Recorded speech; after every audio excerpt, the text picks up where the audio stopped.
everybody. I wasn't going to do this. I wasn't. And then I did. So you guys might remember a couple of years back, my friend Boom helped me redo one of my original childhood American Girl dolls. And I think in that video I probably said something to the effect of, I don't intend on collecting these. Now, again, AG is still really expensive and not something that I can dedicate any of my finances to at this point because I am still cutting by the skin of my teeth and very unemployed. Well, I'm a big dumb dummy because I say that about, like, everything, and there's only a few things that I've ever actually held fast to with that. I refuse to collect LOL dolls because I hate them, and I also, I don't drink caffeine. I don't juice caffeine. But, like, oh, Ever After High dolls? These look dumb. I'm not gonna collect them. Ends up with almost a full collection. Oh, Funko Pops, these are cute. I like one or two. Has, like, an entire house full of them at this point in time. So there's a lot of things that I've said that I wasn't going to collect that I ended up collecting. And, well, American Girl is one of them. To start this story, I need to rewind a bit. So, remember a couple months ago I did a video about the state of collecting, about adult doll collecting and stuff like that, and, you know, what I was looking for as a collector, and how I said that the lines were starting to kind of dry up. That was before they released the new She-Ra line. That was before they released a whole bunch of the new Hair-Dorables. That was before they released the Wild Hearts crew. That was before they released Capsule Chicks. So a whole bunch of new stuff got released that really scratched my itch for a while. And then I was like, I don't really want to spend a ton of money on blind box figures. I like them. Obviously, I love Hair-Dorables. Like, Karen, you want to just pan over to the collection over there briefly? Yeah, I can now.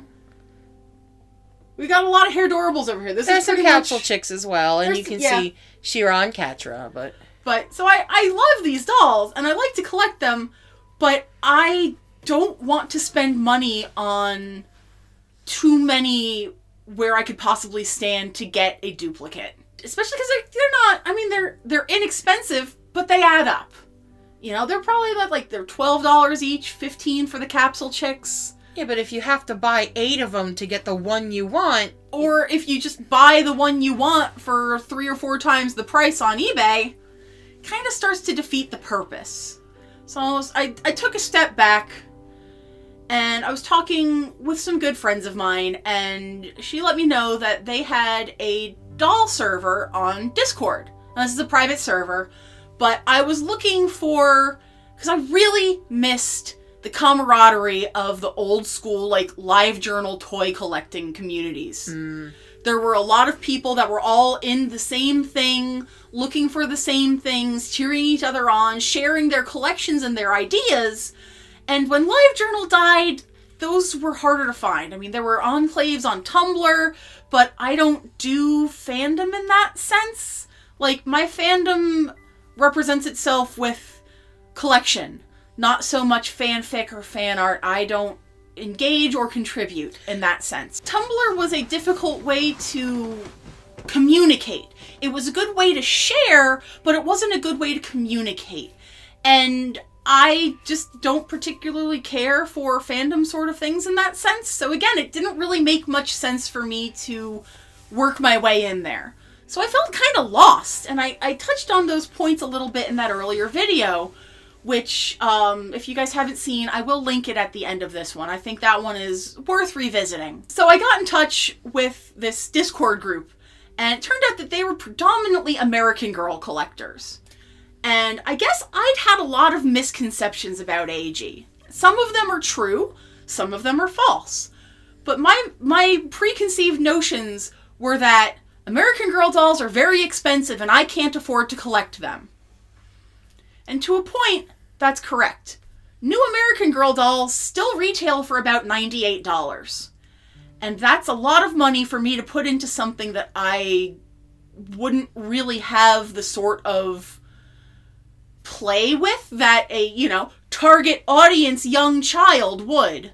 You know, I'm not the sort of person who wants, like, extensive wardrobes for my dolls. Hell, I still have, like, Wild Hearts Crew fashion packs in my bookshelf over here that I bought and never took out of the packaging to put on the dolls. Didn't even open them. Because they're already wearing clothes. What do they need more ones for?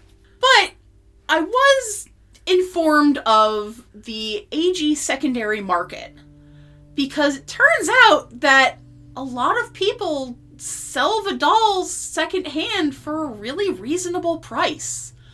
It turns out that, you know, when your child goes away to college and doesn't want their American Girl dolls anymore, or, you know, you're an adult collector looking to rehome, if there's something that's not quite pristine about the doll, people are a little bit more flexible with the price. And I was finding dolls available between $25, $70, and $75. You know, that is much cheaper than the original retail price. And that was something that I was like, okay, I can kind of back this Kickstarter. This is something that I'm not opposed to. So I laid myself down some ground rules. Rule number 1, no dolls over $50. I refuse to spend that much money on a doll. I can't do it. Respect for the dolls that are coming out. They're beautiful. I love them. Joss, the new Girl of the Year 2020, just came out like 2 or 3 days ago, and she's beautiful. But I'm not spending $98 on a doll. I can't do that. I don't have the financial situation to do that. I don't want to do that. Brand new American Girl dolls are definitely priced to be gifts for children. You know, for the whole family to be able to buy a doll and maybe some outfits. You know, and that's fine. But I don't have, you know, a rich grandmary benefactor. So that's a little happen. American Girl humor. Rule number 2, no play sets. I don't have room for any of that stuff. We were at Target yesterday and we saw there's one of the competition lines is called Our Generation, OG dolls. Very confusing when you start saying things all together. But they had a bowling alley. Whole, bowling alley that you could bowl at. Like, literally, the whole thing, lanes, gutters, rolls, pins, balls. Like, everything that you could possibly want to have your dolls bowling. The only thing it didn't have was Lebowski. I don't have the space for that. I am also not the type of person who is going to display that. You know, my dolls are, at this point in time, not going to get played with. And that's fine. They might be eventually someday. Who knows? They might make some friends someday. For me, as an adult collector, I don't have a need or a want for the play sets. And rule number 3 is no excessive outfits. Each doll should probably have 1, maybe 2 outfits tops. You know, there's some awesome collections out there. There's some incredible people making outfits for the dolls, and they're beautiful, and I love them. But again, I don't have the space for a wardrobe that competes with my own. I already have a lot of clothing of my own. I don't need these ding-dongs to have as much clothing as I do. So that is already something that I am trying to stick firm to. When I was younger and a lot more foolish, I actually sold a good portion of my American Girl clothing to a random person at a yard sale for about $50. That hurts a lot when I know that those outfits would go for about $50 each, still to this day in the secondhand market. So all I really have of my childhood collection are my 2 original dolls, a lot of shoes, and some weird furniture. You've got some weird accessories. I've got some weird accessories. I've got, the snow tube. I've got all of the shoes that came with the outfits, but not the actual outfits. Yeah, I've got a bed. I've got a bench. These things are not officially licensed American Girl. I don't know where they came from. I got them for Christmas one year. Doesn't matter, but that's all I've got left. So now let me introduce you to the crew. Samantha here is obviously wearing Felicity's new meat outfit. Yeah, that's what she's wearing for the meat outfit now. It's very strange.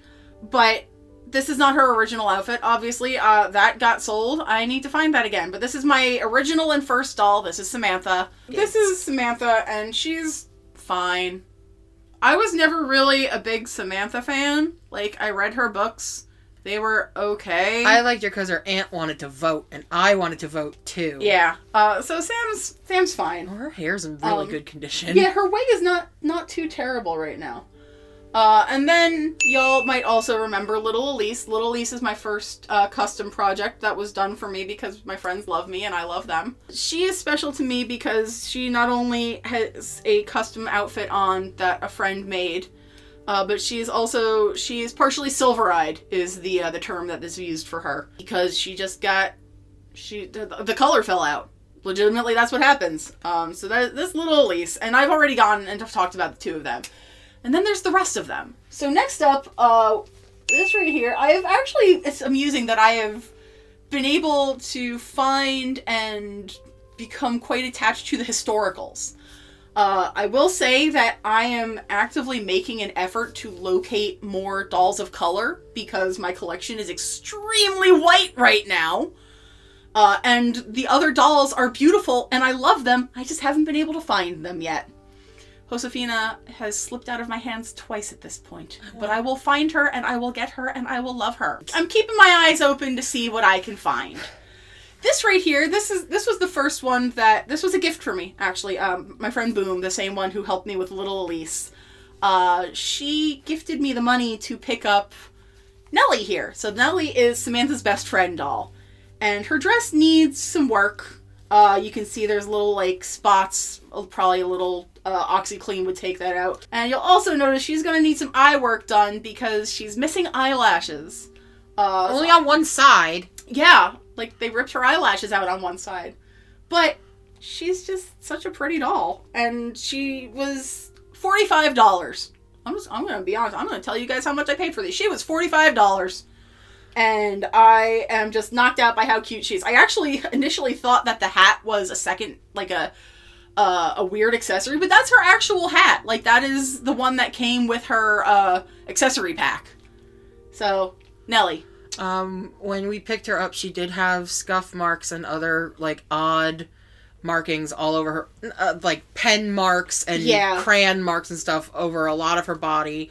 But her hair is in decent shape, and her limbs are still nice and tight. So all of the body work we've had to do is just cleaning, which not terrible. I'm genuinely pleased with her. And then the next one I picked up, she was a Molly McIntyre doll, but I have renamed her Silver. She popped up on Facebook Marketplace for the low price of $25, and I had to have her because I am enamored with the silver eyes. I know that's a little weird. I know that customizing American Girl dolls is a very popular thing to do, and I've seen some very beautiful ones, and I've seen some very strange ones. But I really love the silver eyes. I think they're very unique, and though it's not something I plan on making a habit of in my collection, I probably will keep her eyes this way. I do plan on rewigging her, but the shirt here this is another gift that was made special for me when Little Elyse got her wardrobe back. So she actually, oh god, I'm gonna pop in a picture of the way that I saw her on Facebook Marketplace, because she was in the ugliest dress. It looked like somebody made it out of a tablecloth. It was just big gaudy poinsettias and just looked bad. However, I'm keeping her shoes like this. I don't know what shoes and socks these specifically are, but I think they look really cute with this little, goth schoolgirl look she's got going on. She's pretty good. She doesn't really need a restring, so I'm going to keep her mostly like this. And Little Elyse and Silver over here kind of make up my modern girls. I don't really have any other ones. I would like to add a darker skinned doll just because I like the way they look. They're so pretty. God, people don't all look the same, so why should my dolls all look the same? That being said, the next doll that I picked up, and Karen and I went Marie Grace is going down. Yeah, she'll be like that. The next doll we picked up, and this was an adventure and a half to get her. This is Cecile. Cecile goes with Marie Grace, who is having a little trouble right now.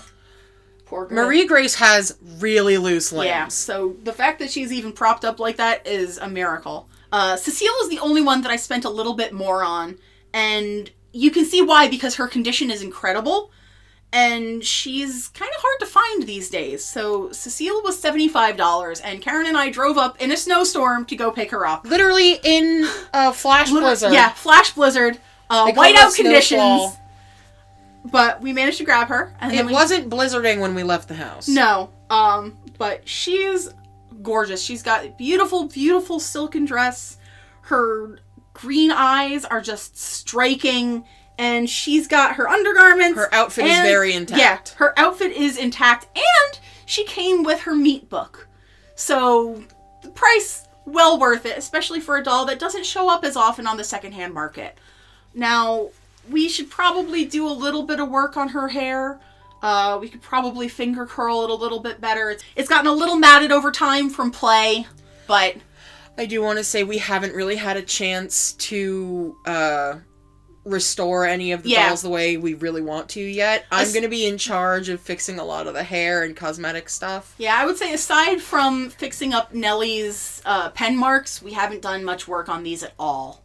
So I brushed Marie Grace's hair, and I started to look at Cecile's. They're so huggable! Aren't they? She specifically, really just... I love her. She's so pretty. Makes me want to hug. And the last and most recent doll that I have picked up is poor Marie Grace right here. And Marie Grace is kind of cool because she's the only one with this particular face mold, which I think is super, super pretty. And so does everybody else. And so does everybody else, because a lot of people use her for customs. And I see why. But her eyes are not, her eyelashes aren't ripped off like poor Nellie over here. Oh, poor Nellie. She's seen some better days. She does not have her petticoats. She does not have shoes. I have located the shoes. I could use some bloomers for her. And her hair could stand to be restyled. I know the original doll, and I'll pop in a picture of what she looked like, should have, curls. Mm-hmm. But the wig is otherwise in pretty good condition. She's got so much hair. I love the fact that I was able to find both Marie Grace and Cecile, since they were basically sold as a set. And I want them to have friends, which is why I want to have an even number of dolls so that everybody has a friend. Marie Grace was $35. And I have picked up pretty much all of these off of Facebook Marketplace, which has been a really incredible tool that I didn't expect to even use for anything. But thanks to my friends and thanks to my insatiable itch for collecting, I started collecting American Girl. So here we are. I'm sure the collection will expand, and once we do a little bit more work on these gals, you might see them again. I'm not sure how I'm going to continue to document this. We'll probably do videos documenting the restoration, how we, decide to clean them up, how Karen does it, because she's going to be the one handling it. That being said, guys, thank you so much for watching. If you're here for the AG content, stick around. There's going to be some more. Hit that little subscribe button, because this is what we're going to be talking about for a little bit. My social media links are in the description below. If you'd like to see more from this channel, hit that little subscribe button. Click the little bell, because if you want to stay in the know, the bell's the way to go. Likes and comments let me know to keep doing what I'm doing, and I'll see ya in the next video. Later!